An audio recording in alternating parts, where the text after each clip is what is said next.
सोबतच्या आकृतीत चौकोन किती आहेत? आपण अगोदर चौकोन आणि चौरस मधला फरक समजून घेऊया। चौकोन म्हणजे चार बाजू व चार कोन असलेली आकृती म्हणजे चौकोन होय। या आकृतीला आपण चौकोन म्हणू शकतो। या आकृतीला आपण चौकोन म्हणू शकतो। हा आहे चौरस। चौरसाला आपण चौकोन म्हणू शकतो। आयताला आपण चौकोन म्हणू शकतो। या आकृतीला देखील आपण चौकोन म्हणू शकतो। आणि चौरस म्हणजे काय? तर चौरस म्हणजे चारही बाजू समान असलेली आकृती होय।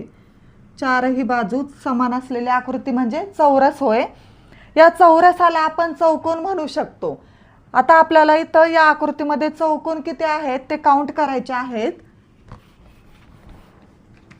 आपण या आडव्या ओळींना आणि उभ्या ओळींना क्रमांक देऊन घेऊया।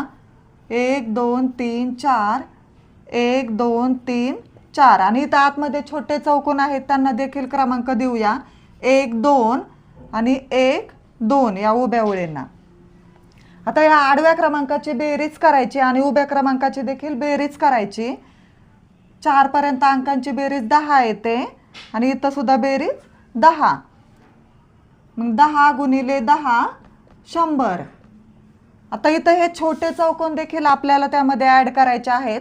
1 अधिक 2 3 आडव्या क्रमांकाची बेरीज आली 3 आणि 1 अधिक 2 3 उभ्या क्रमांकाची बेरीज देखील 3 आली।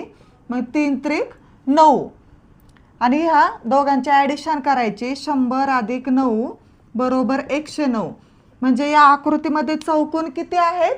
तर 109 आहेत।